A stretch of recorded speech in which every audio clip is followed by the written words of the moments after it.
October seminar series for the Prevention Research Center for Healthy Neighborhoods. We see some new faces, so it's always fun to have you here. Make sure that you are signing up on the sign-in outside. Our seminar series is every month on the second Wednesday at noon. So just to get you guys excited, we have a coming seminar in November 14th.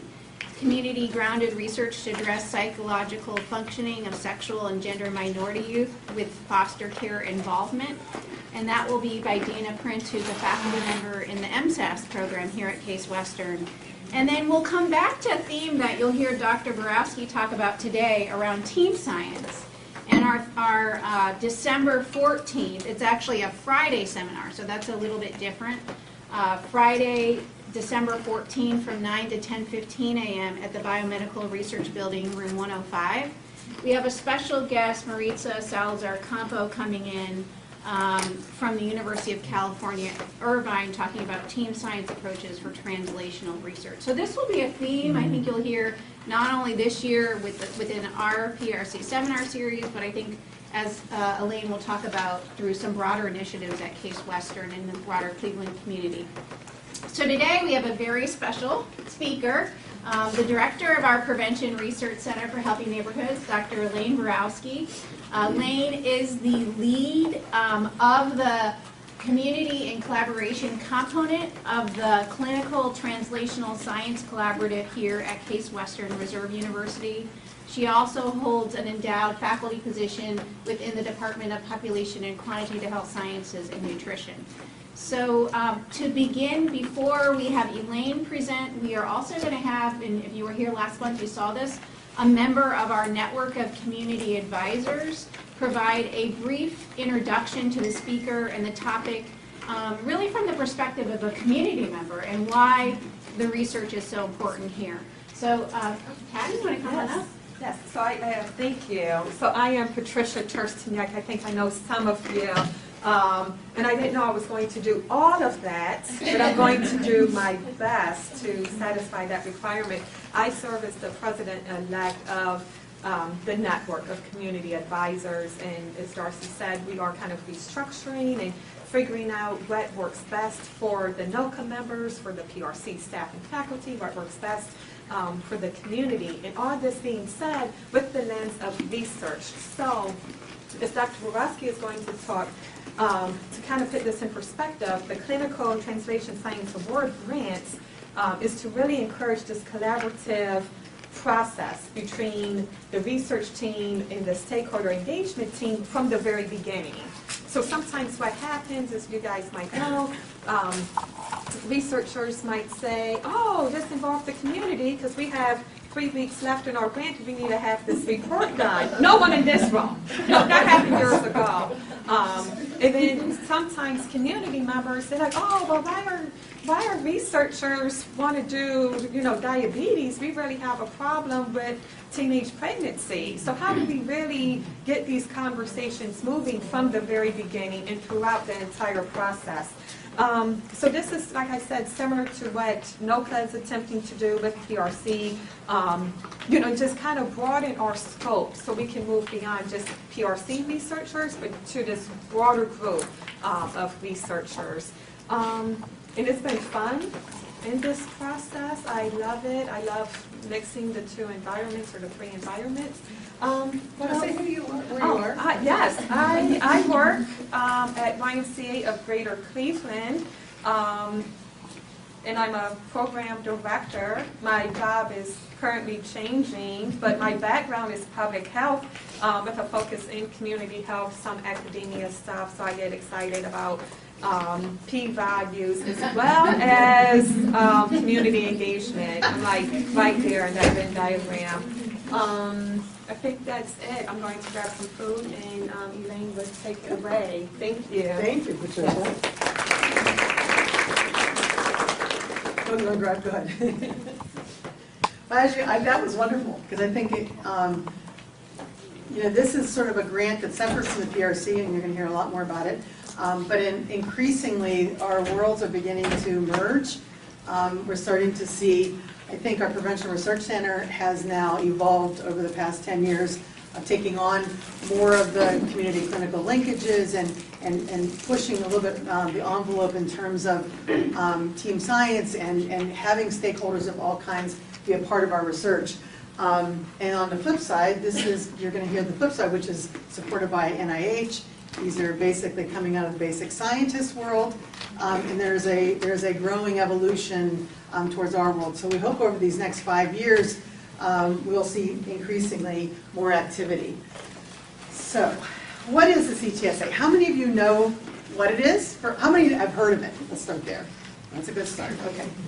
Some of you came and you've never heard of it. So, wow. I won't point her out. That's Ginny Peachtree. She runs the CTSA. No, I do. Okay. Hi, Shannon. Thanks for coming, guys. I'm just getting started, actually. So if you want to grab food, go ahead. Feel free to. Okay. All right. So you say how many have heard of it? How many know what it is? How many have interacted with it? Okay. So the CTSA stands for the clinical, I hope so, Anna. Stands for the Clinical and Translational Science Award. All right, it was started by the National Institutes of Health back in 2006. Currently it is funded through, this has morphed a little bit, but the Institute, which is the National Center for Advancing Translational Sciences. And really the point of the CTSA in general was to provide resources to research institutions to build infrastructure and support for actual clinical and translational research. And why do we need this? There's been a series of papers that were done, probably now, studies done probably 10, 15 years now, showing just how little information, first, how little findings move out of the basic science world or even move out of any of our research worlds, beyond maybe the paper or the presentation we give. And even less than is then translated into a practice or a protocol or some other step in the way that would have actually impact the population's health. And so early on in the translational process, this was probably the most familiar graphic that was used to describe translational science. And it was, if you've ever heard the T0 to T4, this translation, and you can sort of, let me show that here, yeah. So the idea of this is that we want to move findings that maybe start in the basic science world and move all the way through human subjects and then into protocols that patients then take advantage of into practice and into the community. Now, coming out of the PRC, one of the things you'll notice most readily, though, is that the focus of this grant initially was, in fact, on patients. And it continues to be. The National Institute of Health, really, their focus is around medical care and clinical care and health services. However, this has morphed quite a bit, and in this last cycle that we're currently funded in, I'll tell you a little bit more, translation was defined and redefined and broadened to be the process of turning observations that happen in the laboratory, in the clinic, and in the community into interventions that improve the health of individuals and populations. So that could be from diagnostics to therapeutics to medical procedures and behavioral interventions. Much wider definition of what translation is. And so in Cleveland, we were funded a year after the program started in 2007, and ours is a consortium. It is a consortium of Case Western Reserve researchers, faculty, staff, and trainees, but also 4 of our health systems. So it's University Hospital, Metro Health, the Cleveland Clinic, and the VA. So in fact, ours is, the CTSA is the award, but we are called the Clinical and Translational Science Collaborative. So that's why you'll hear CTSA, CTSC, all right? And really the reason for us doing it as a multi-institution is that we all know we live in this space that has all this amazing, not just medical care, but medical research that happens in these institutions. And early on, and it's not unique to Cleveland, if you were a researcher that had a patient population that might have maybe something that's a bit rare, and you wanted to do a study that had more people in it, right? To go across all these institutions could take up to 2 years just to get IRB and everything else that would go through that process. Those of you that have done IRBs know that even when you're doing it with a single population in a single institution, it takes a while. So some of this was just to see if there wasn't a better way to streamline processes across all these things. So not just the IRB, but then how many of you have ever heard of a clinical research unit? They used to be called CRUs. And these are established in the healthcare systems. Each of the hospitals have one, so that when research was happening within that hospital, there was a clinical team that was available. And they still exist, and they've morphed also as time has gone on with this funding. But like each one of them helps recruit. So those of you that know the IMPACT study, which was the large obesity trial we did, the CRU at Rainbow and Babies and Children's actually did all of our data collection. We were able to take the actual participants went there for all their data collection and things like that. So fast forward now, we have been funded for multiple years, but we have now just been funded for our new 5-year funding period. So we're in 6 months into that first year. So the goal of our overall CTSC is to take these multi-institutional powerhouses, which is not an easy task, but how do we all work together and use the support from the CTSA grant, right, to ensure that we have rigorous and innovative training for a workforce that is strong in clinical and translational science. Not siloed research.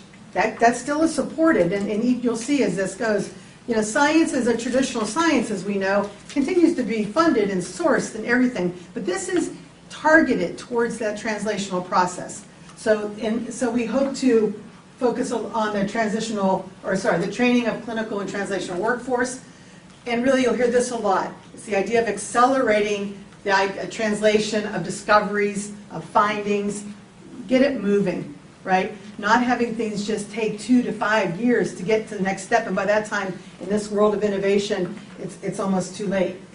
And lastly, but most importantly to us, I think, is that this is a stated goal of our CTSA, which is to improve the health of Cleveland and then to provide scalable models that can be used in other locations across the country. So it's not just about science for science sake or getting the institutions to work together, but the goal is to, in fact, have an impact on the population's health here in Cleveland.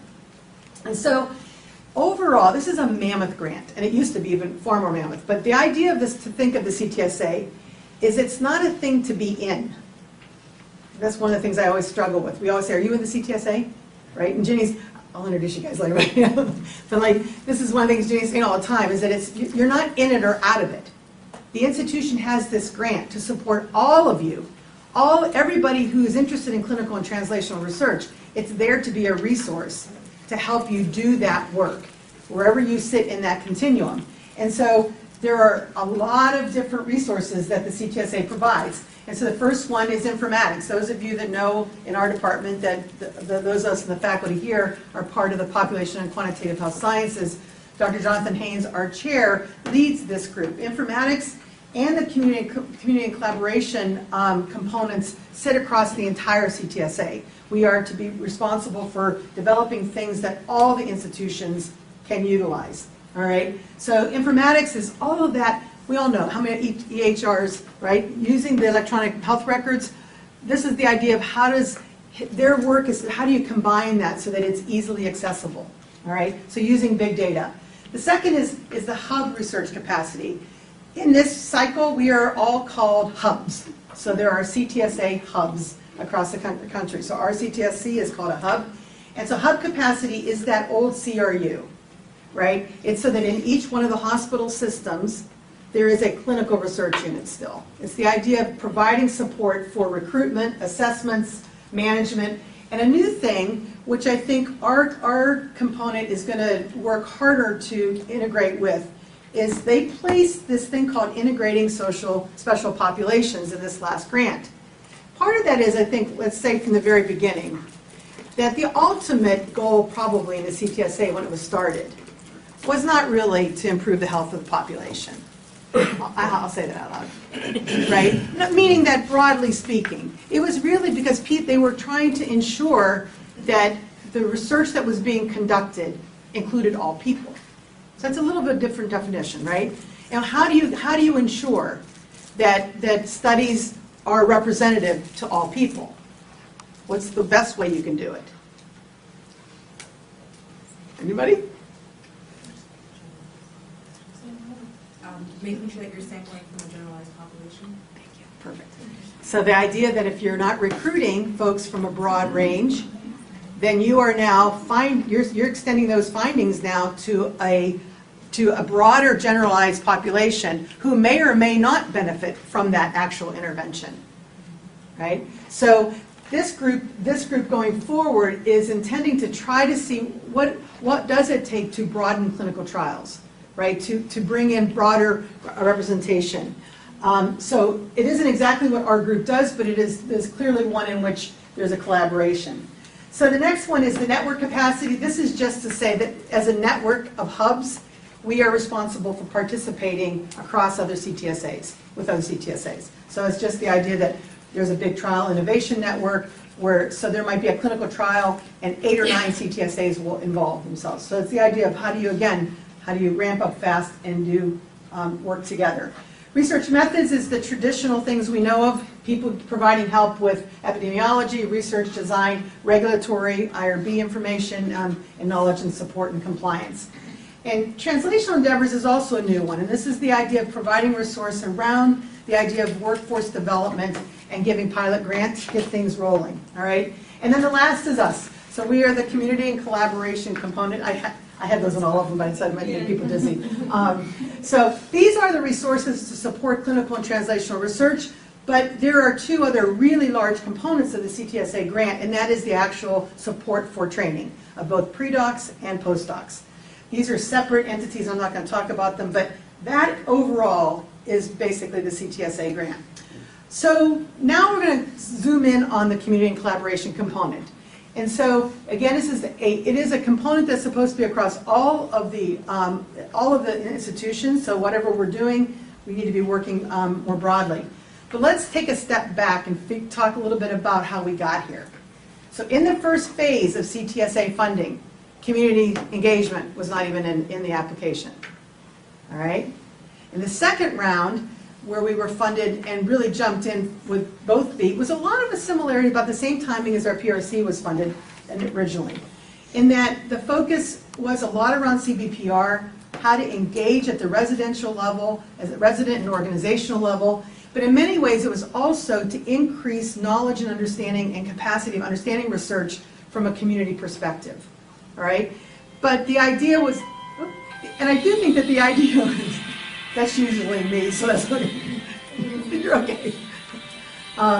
The idea was that in order for folks to give feedback, you have to obviously engage folks. And there was a lot of work in our last 5 years in this area. We'll give Ash Segal and his Center for Reducing Health Disparities led this group, did a lot of work around on developing resident-based training. Our peer program that was developed during this period of developing these relationships with community members and researchers. And then this cycle came, and the word community got flipped on side of its head. But there's a reason for it, and I think hopefully I'm going to walk through it with you and help you come to the point where I think we've come to. And that is that the focus they want increasingly is team science, okay? Not individual investigators zooming in on a problem, working by themselves, but team science that also incorporates stakeholder engagement. So that is really, that's our goal for the next 5 years, is to learn to embrace this concept and then I think to spread the word across our institutions. So let's first start with what team science is. A lot of you are very young, so you might feel like you have been already trained in this world.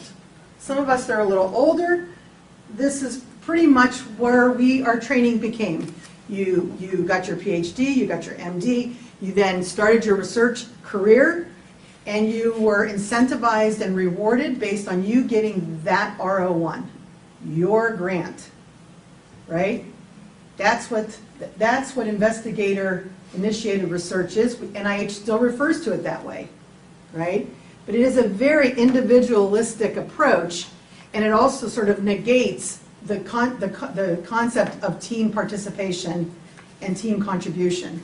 And so if you think about scientific research on a continuum, then there's the idea of research collaboration and integrated research teams. And I think I think already we have lots of examples of both of these on campus, but our goal is to not just encourage more integrated teams, but for the institution to acknowledge and to incentivize and value them. Because once that happens, then the process begins to feed on itself. And so, just to reiterate, so that's team science, and that's what the whole goal is, to move more and more towards that approach. And then this is the way community was redefined in this new renewal that we applied for. And that means that community includes all stakeholders connected with clinical and translational research. Communities can include, but are not limited to, nonprofit or industry entities. It's a little bit of an odd definition for community for those of us here.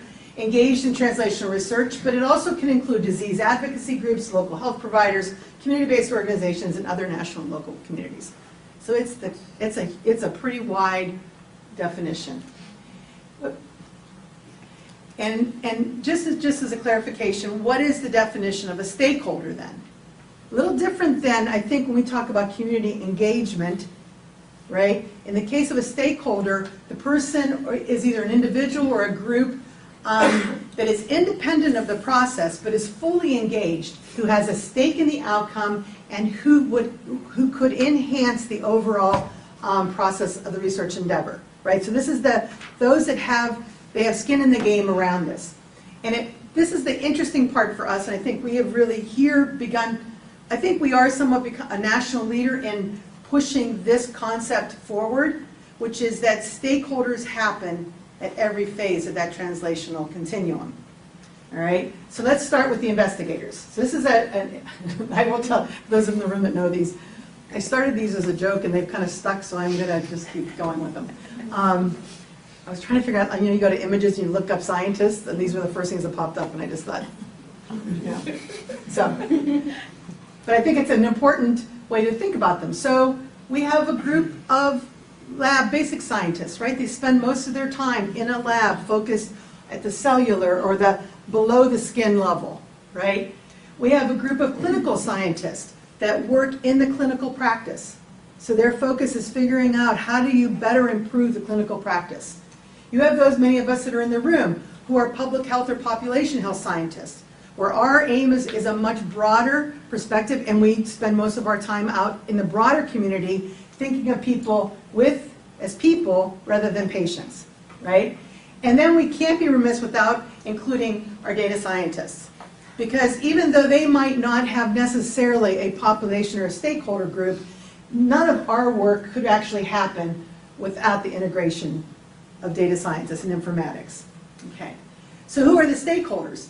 This is the part that I think is probably the newest in the concept, is understanding that every research group has their own stakeholder to move something to that next stage of the translational process. So to a basic scientist, we've just learned more about this ourselves, to the basic scientist, that might be the person that's going to take that finding, that could be that industry group that takes that finding and moves it to a drug, moves it to a device, right? So it's funny because when I think about each one of these, and we'll go through them, each one of us, I think, we know we have a relationship with our stakeholders as researchers, but we're really not even sure how to reach out to them. And I think it wasn't until we started looking at it this way when I realized that every group has that issue. We've talked to Anda Chant and the folks and Mark Chance, who are the folks at CASE that are in this area. They talk about their investigators having problems bringing in their stakeholders, no differently than we talk about when we're trying to have researchers do more work in the community and community-based research. And I met with them, like, if we took the words off, they're the same conversations. So the idea is that each one of us are interested in translation, but that translation can't happen just here.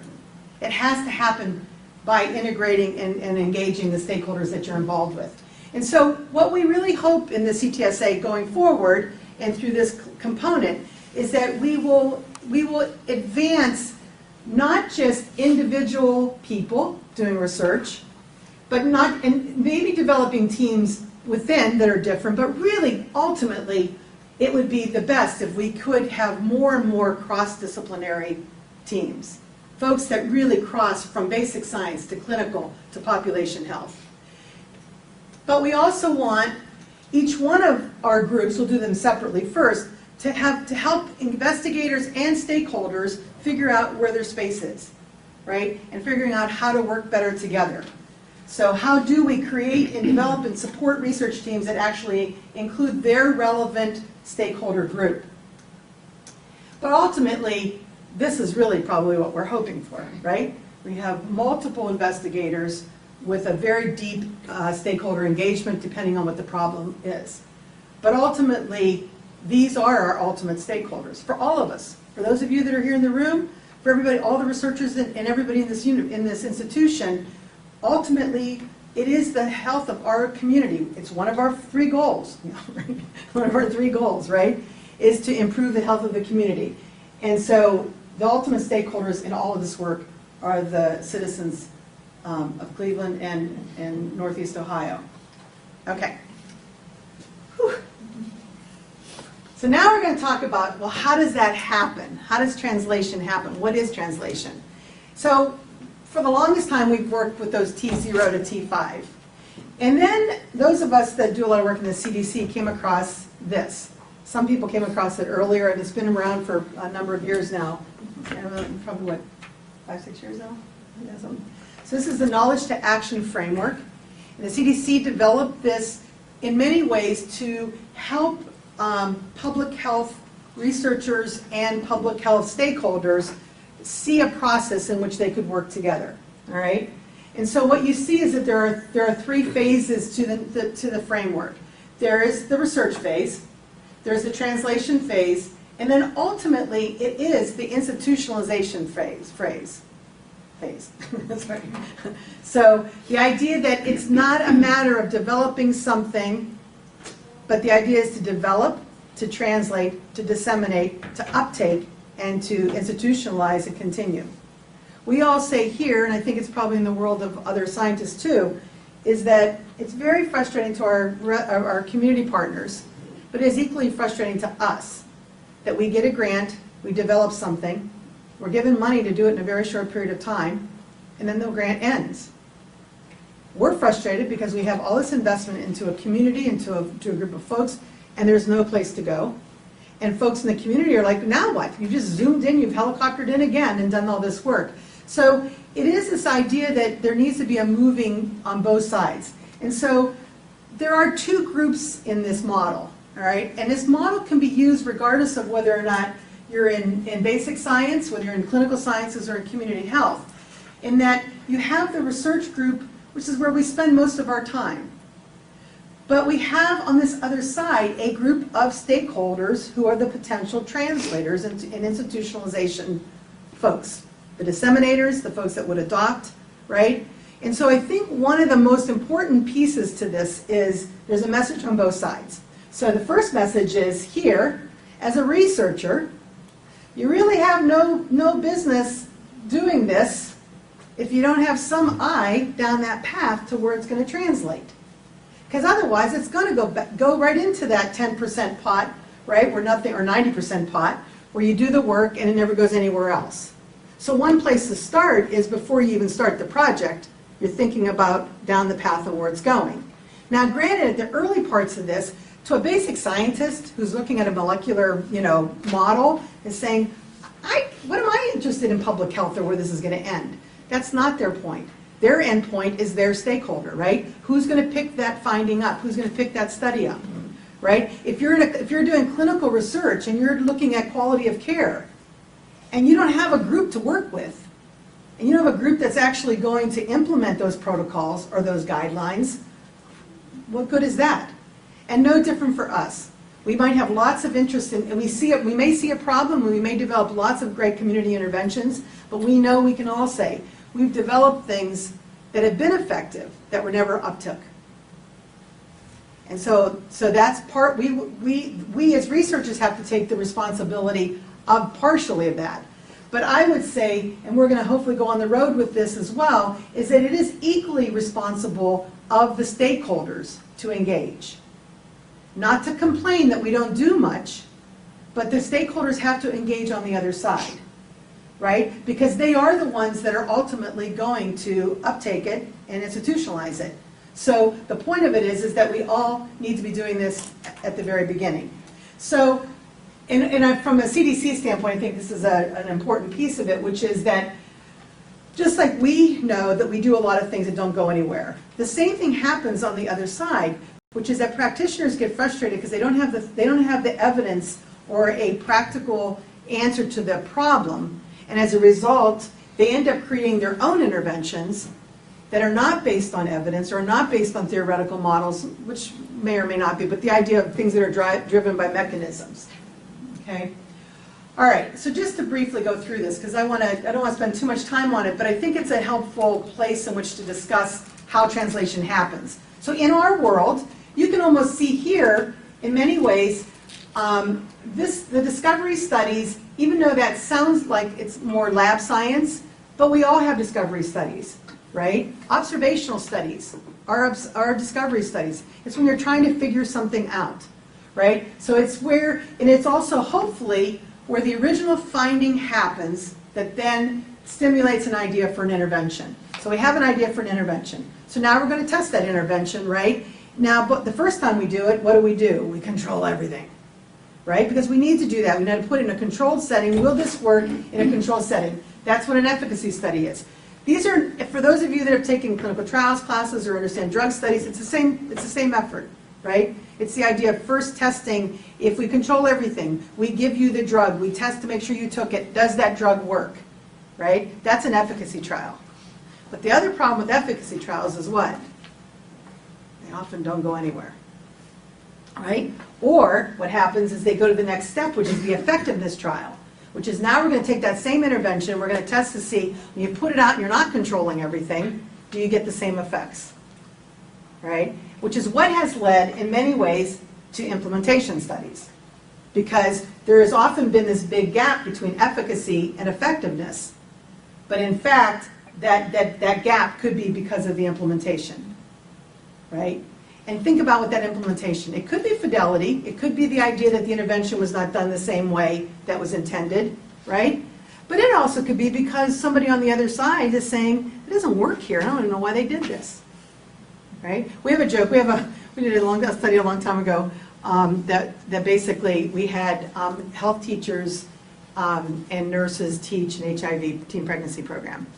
And it was a very well-defined intervention, really well-defined. The people who created it trained them. It had very defined list of activities. You had to follow a very important curriculum. There was a lot of repetition because teenagers need to hear lots of repetition.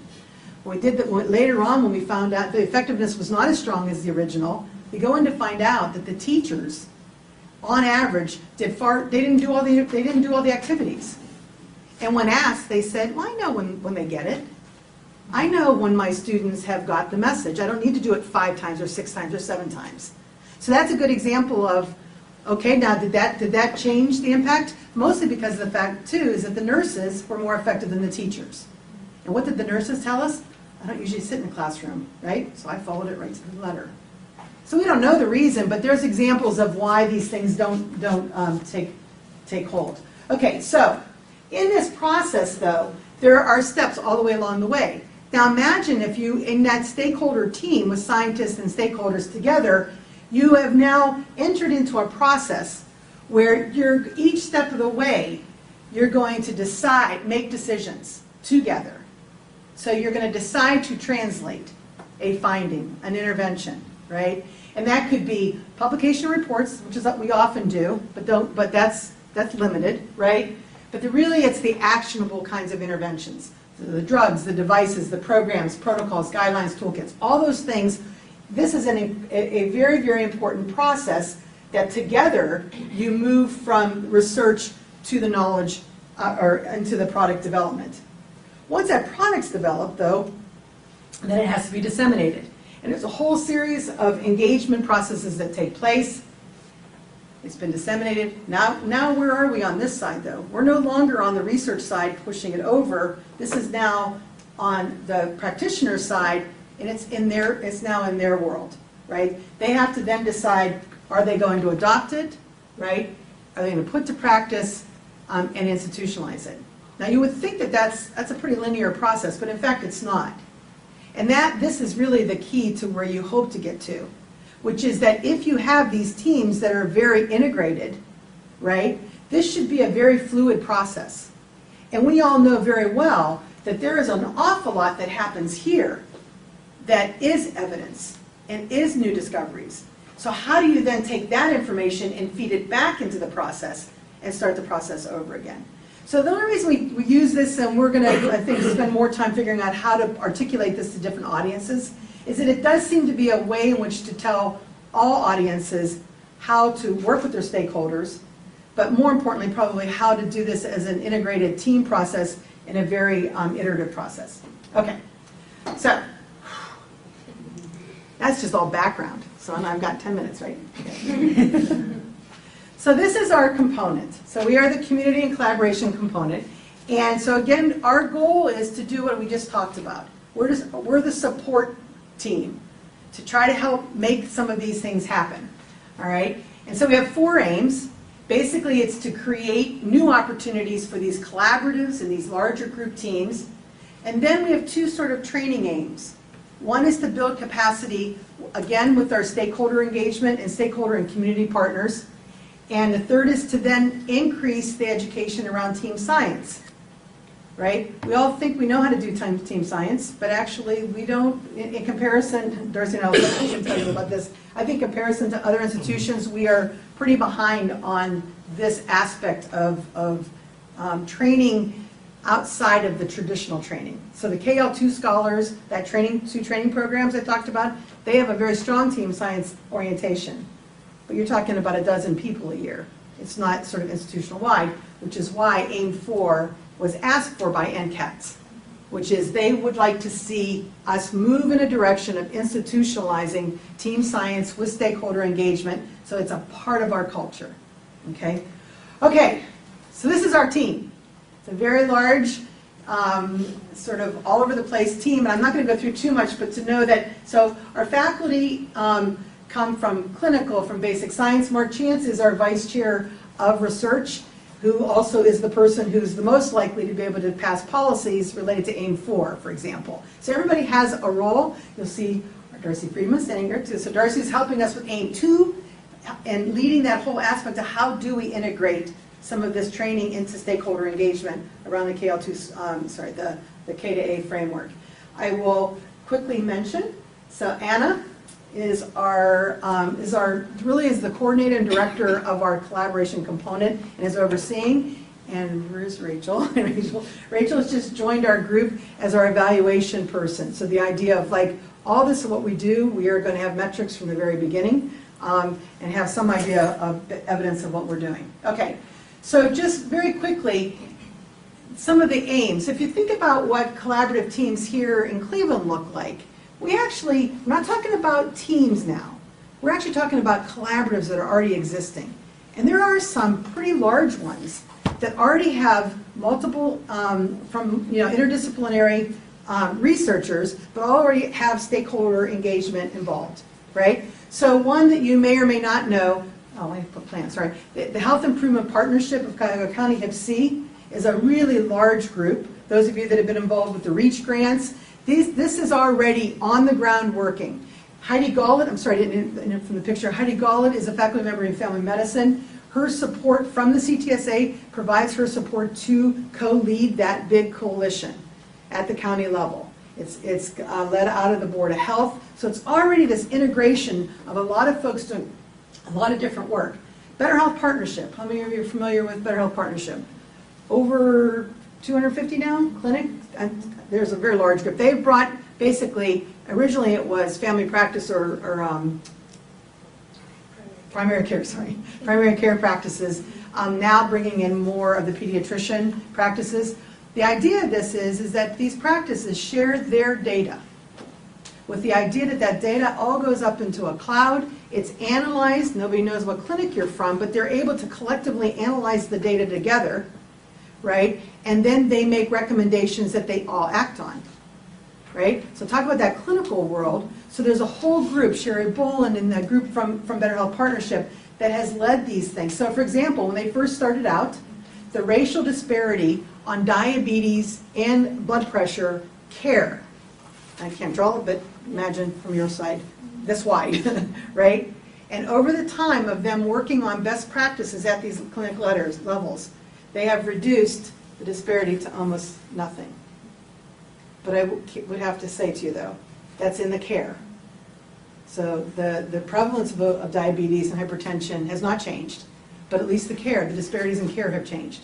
So again, you can't just limit yourself to that one narrow perspective, right? So that actually is but clearly they've addressed the disparities and have done an amazing job. The National Center for Accelerated Innovations comes out of our Chances group, which is exactly the group I was telling you about. They bring together the basic scientists, right? These are the lab guy folks, and in with industry partners, and they try to partner them, and they try to figure out who is the best partner, who's your best stakeholder that's going to take this idea or this finding you have and move it to a drug or a device or something of that nature. The last one I bring up is just one because it's kind of not a consortium, but it's one that's growing. And it's one that we've been working on, and I'm hoping we'll see a big change in this over the next 5 years, is that about 3 years ago, Stan Gerson from the Cancer Center laid down a gauntlet and said, why is it that tobacco is almost 40% in the city when it's less than 20% in the county and and far less of the rest of the country, right? But it sort of has sat here for quite a while. And so now the idea, there's a number of folks, believe it or not, from people from genetics, from policy, epidemiologists, behavioral interventionists, there's a number of us that say, why can't we all work together, bring in the stakeholder groups from the community that are interested in this. And those of you that know of our PRC application, that's exactly what this addressed, working with 211, right, to bring together some of these things. This is what we would hope that this collaborative or this component would support. So it's really the idea of helping collaboratives establish translational partnerships from the get-go. So from the get-go, you're bringing scientists and stakeholders together, you're looking at the problem together, and you're putting a strategic plan together. So our support is to do a number of things. Basically, it is to provide the support, provide pilot funding, just the idea of sometimes these groups come together, but they have no administrative support to take it to the next step. So the idea would be to provide them with that kind of support. And then what's next is to start looking for new collaboratives. And one of the things that I would say at the bottom here is that one of our jobs is going to be, we are very CWR-centric and not health system-centric. And so one of our jobs, one of Anna's jobs, is for really to have the team really branch out and to understand where the collaboratives are within the healthcare systems themselves and how do we engage them more. But the idea is also to figure out from the community level what are the health issues and the problems that would benefit the most from these investigations. Quickly now, so in AIM 2, this is this idea of building capacity. Those of you that know what PEER was a program where we brought researchers and community partners from an organization together to try to build capacity of research in that organization. Very successful. The Center for Reducing Health Disparity did a very similar program with Chrissy. The only problem with these programs is that they reached probably a dozen people over 5 years, right? So one of the things that we're doing this time is rethinking how do we get out messages of team science and collaboration and stakeholder engagement to a broader audience. So more folks know about the CTSA, more folks know what, in fact, the CTSA could not just provide, but what are the connections that the CTSA can help with. And one of the things and so this is one of the things that we've been talking to Darcy about, is how do you take that framework and make it into different kinds of modules? So if you're going into the microbiology department, and you wanted to teach them about the K to A work, framework, what would that look like? What would it look like if we went to a HIP-C meeting and talked about it there? So we're going to need to be able to take these materials and create them to match the audiences. The second thing is creating something that we all have done a little bit of, but we've noticed that there's been some issues with it, and so the CTSA hopefully we will be able to provide support with this. And that is, you got to do a grant. You're ready to do a federal grant. We had a faculty member in our department have this happen. Great grant, all written. The community partner was going to be the PI, the fiscal agent, getting ready to submit, and they realized that the group didn't have a DUNS number and didn't meet one of the compliance things. That's huge, because that means you're not going to apply at all then, right? But we also have the issue where we often have, where we have community partners, we want to be a part of our things, and they don't have a biosketch. And there's no, like, the NIH doesn't really have like the community biosketch, right? So you have to then take that biosketch and make it fit to whatever, so that it does tell the reviewer who that person is and what their contribution is. So we're hoping that this group and our team will be able to assist groups like that. In AIM 3, this is now the focus of the actual team science perspective from the faculty and researcher standpoint. Currently, so Shirley Moore developed a really nice curriculum that is offered to the KL2 postdocs. Been highly successful, it's got lots of great activities, but it was designed sort of on the run for this class. And Mary Delansky, both of them are from the School of Nursing, is now teaching it to the KL2s. And so part of our next step is how do we first expand that course to fit into some of the other pre-doc training grants? How do those things get marketed and sent out? Now, it's a huge course, right? So one idea also that we're meeting with actually Dr. Moore this week is how do we now take some of those pieces and put them into 20-minute, half-hour? We know in our department we're having a retreat with our faculty. This would be a great thing if there had been some team science 20-minute activities that we could do, right? So as a part of that, we engaged, and actually I think Darcy mentioned that in December she's coming. Maritza Salazar is coming from the University of California. She is a national expert on team science development and curriculum. So she's actually coming in December. She'll give a great talk, but she's also going to be training up to 8 teams here at the institution. So we're working very quickly to try to bring folks together. She does one on strategic planning, one on communication, and the idea is that we will bring teams together that have identified having an issue or needing some help around those areas. This is just, we won't go this is all the kinds of things that we hope that we'll be able to institute over the 5 years. The last one I think is the most one I wanted to bring and then we'll stop, is that, so how do you institutionalize this? So one of the things that I think we are starting to understand here too is that we do in fact incentivize and value team science in our promotion and tenure process, for example. But it's not the same way in which team science is perceived nationally. And so we have a good start because already you can go on a team science track and be promoted and tenured at Case Western. There are still institutions where that doesn't happen. Remember those figures where I showed you the investigative teams? There are many, many universities still that your promotion and tenure isn't based entirely on how many of those RO1s you received yourself, right? So that's changing. But really what NCATS is talking about is how do you incentivize the integrative team, right? Not a pathway, but how do you find out who's working across disciplines, who's engaging stakeholders, who's doing the work that I just described. So one of the things that we, I'll come back to this, but one of the things that we're doing is in the School of Medicine, for example, each year we as faculty complete this activity summary form. And we have to tell, everything we do in every area, service and teaching and blah, blah, blah, blah. So it does appear that there's going to be a way in which we could start tracking that. So we can track it, but now the next step is how do we integrate it and how does it become part of our culture? And I'd like that to be sort of the question and answer discussion that follows this now. Because one of the places we obviously start is with many of you in the room, right? It's in your training. If the way you think about things are in a team, then it might not happen tomorrow, it may be 20 years from now, but you've planted the seeds for that kind of work. But how do we incentivize it in a way, because the bottom line in some ways is you still do need to bring the research in. You still have to conduct this research. You need to move things along that translational pathway, right? So some of the other ideas that we've had is the idea of creating toolkits that could be used in the CAPTs, which are Committees for Appointments, Promotion, and Tenure. How do we influence those committees on this? These are big questions. I'm not even so sure how we'll do this, but for example, Darcy and I and Anna are on a thing called the Domain Task Force nationally for all the CTSAs, and this is the discussion currently. What is it that CTSAs, in the power of what NCATS has provided, how can it nudge this along? How can it help institutions think a little bit differently about team science and the engagement of stakeholders?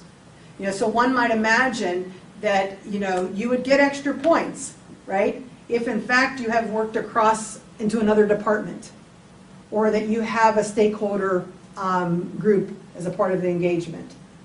So the idea of this is that in 5 years, we would like to be able to look back and show that the proportion of researchers who are doing team science with engagement has increased. We hope that we'll show that there are more stakeholders that are a part of our grants, and not just named, but a part of our grants. And I think the biggest thing will be is how many of you leave here feeling confident to be active members of a team and understand what your role is and your contribution is to that. So I'm going to stop there, and I'd love to have questions, and I'd love to have thoughts about this last part too. So, thanks. So before I do anything else, so can I introduce you, Jenny and Shannon? So Jenny Petrie is, what do we say? You really are the one that runs the CTSA. So Jenny has been with the CTSC since 2008. So when we got it then, yes. And really is the person that keeps the whole thing going, which is maddening when you see how big it is, right? Shannon, too, is responsible for all of the communication around this huge organization. So I just want to recognize you. And keeps it running too, yeah, the whole team of it. But more than one, yeah. It takes a team. It takes a team. It is very true, yes. All right, questions, thoughts? I'll kick it off with a hard question. Oh, no. I love AIM-4. I think it's the most exciting part. So what do you think where do you, if you could see there's maybe a lever, if we could push that button at Case Western, I think we could really open things up. Do you have an idea of what you think this key lever might be? Well, I think the first step is the one we can do, which I think changing the faculty activity form is the first step. Because if you're now a faculty member, and some folks are very, they look at everything they're asked, and suddenly you've got a tab that says, tell me about what papers and grants you've done with somebody outside your department. Say, we're not sure how we would word this, right? That would change the way you think. And then if we say, and how many grants or papers have you submitted with a stakeholder, and we could have it defined. I think that's changing the psyche of the individuals participating. But as you may or may not know, this is only the School of Medicine, and it's only the basic science departments. So each of the hospital systems have a similar form, but it's not the same one, of course not. So, and even School of Nursing does something, and Arts and Sciences, other places do this, but they're also different systems. So some of it may come back to just figuring out how to streamline this in some form, but then, so that's the one lever.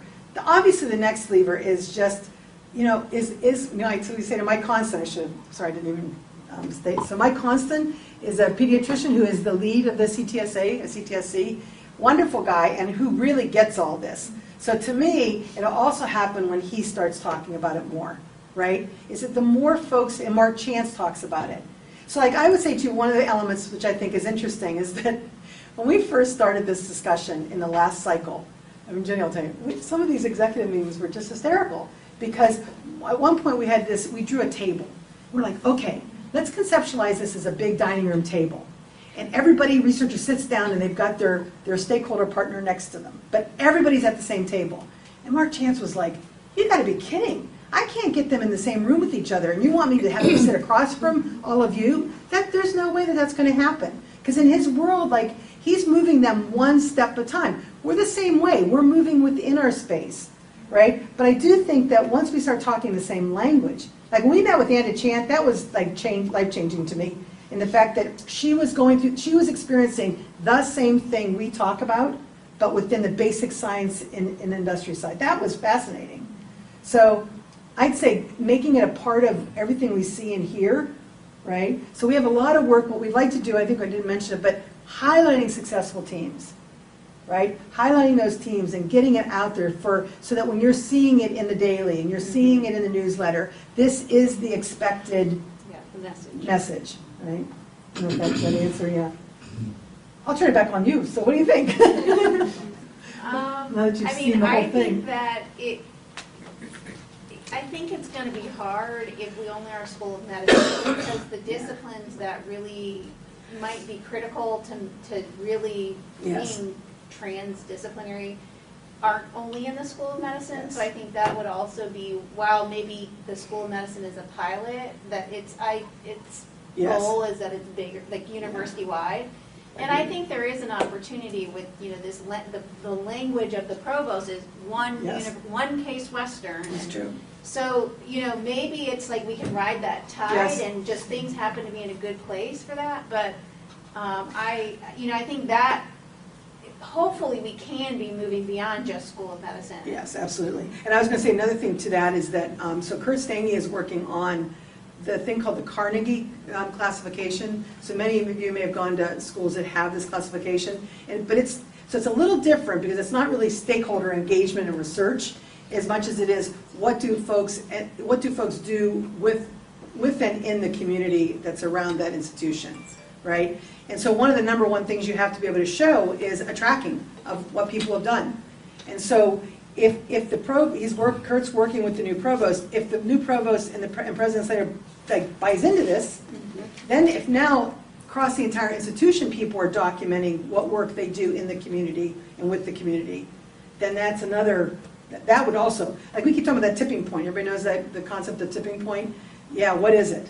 What will be the thing that when we look back and go, okay, this is, Elaine? Yeah. We've recently brought in Sue Rivera, as of last week actually, from the University, Vice President of Research. Yes, to see what she, She is going to be part of our team for research methods in the Oh. regulatory.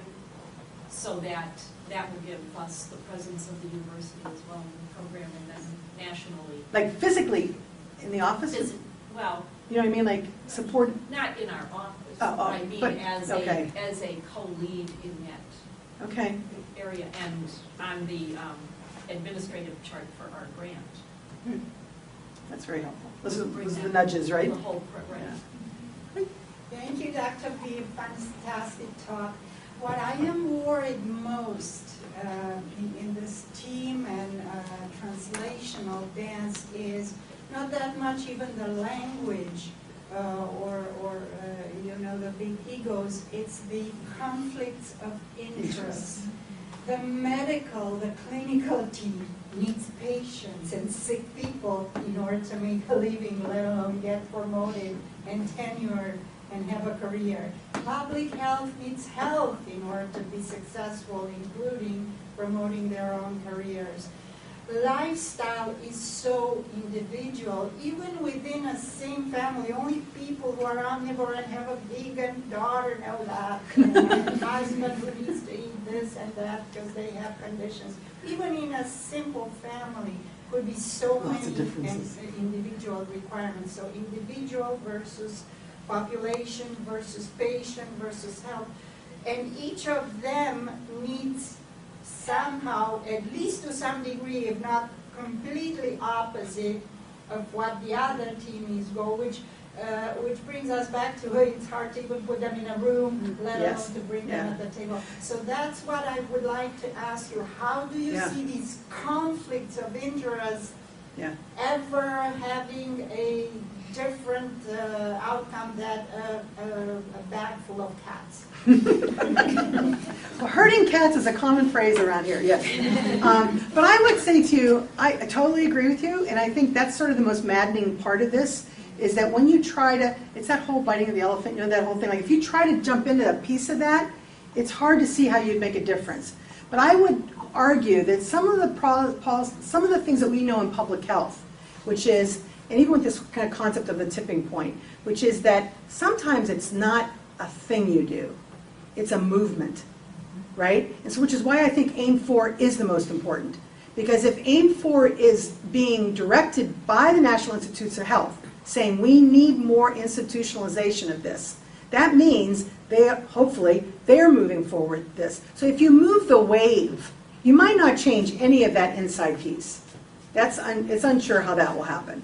But if you start to move it and you incentivize it inside, and you change the policies in, not every 30 days looking at it in our evaluation team, looking at like how do we measure this every time, but if in the end of 5 years, I mean, that's sort of our question right now. How will we know that this was somewhat successful? And some of it lies in this aim 4.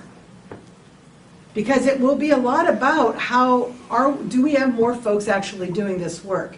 I don't know that the whole, are you asking, so there's a lot in what you said. You know, some of it is this individual change, but some of the conflict of interest piece is a big one. And that each group has their own drivers to that, right? But if we stay focused, again, if we stay focused on population health as our ultimate outcome, right? And I think I've told this group before, you know, I started early in my life, I lived in a country where we were the top 5, in the top 5 of life expectancy.